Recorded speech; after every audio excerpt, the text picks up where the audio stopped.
Assalamualaikum warahmatullahi wabarakatuh. Perkenalkan, nama saya Luciana Eka Sevitasari, perwakilan dari kelompok 6. Di sini kelompok 6 akan membahas tentang materi evaluasi pembelajaran BIPA. Anggota dari kelompok 6 yang pertama Ahmad Safir Gosi, yang kedua David Prihatmanto, yang ketiga Hansen Wijaya, yang keempat saya sendiri Luciana Eka Sevitasari, yang kelima Mariana Dendongara. Evaluasi pembelajaran BIPA. Setiap kegiatan pembelajaran memerlukan acuan untuk memantau keberhasilannya. Dalam ilmu pendidikan, kegiatan tersebut disebut dengan istilah evaluasi. Kegiatan evaluasi merupakan proses sistematis yang terdapat dalam dunia pendidikan dan pengajaran, termasuk pengajaran bahasa Indonesia sebagai bahasa asing atau yang sering kita sebut dengan BIPA. Menurut Widodo, tahun 1995, bagian 6, dalam Imron Rosidi mengatakan bahwa pengajaran BIPA seringkali dihadapkan pada permasalahan evaluasi pembelajaran, baik evaluasi proses maupun evaluasi hasil. Dalam evaluasi proses pembelajaran, banyak hal yang berpengaruh terhadap kelangsungan proses belajar mengajar.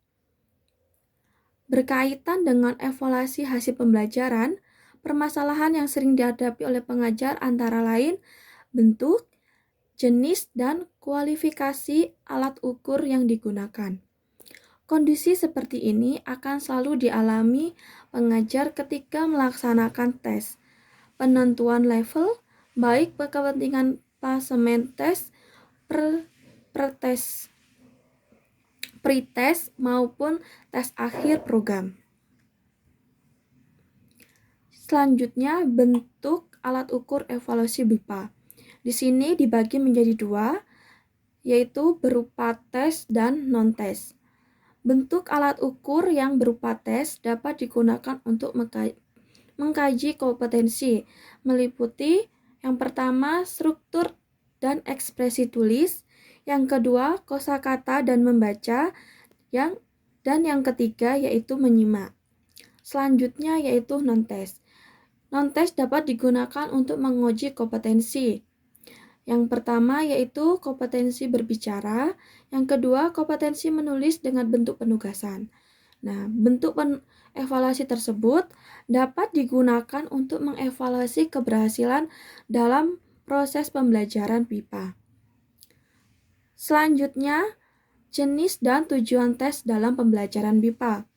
Menurut Haris 1967, bagian 2-4, tes bahasa mempunyai 6 tujuan yang berhubungan dan tidak saling mengecualikan, yaitu yang pertama, untuk menentukan kesiapan siswa menerima suatu program pelajaran. Yang kedua, mengelompokkan atau menempatkan siswa pada kelas yang tepat. Yang ketiga, untuk mengetahui kekuatan dan kelemahan khusus individu yang dites.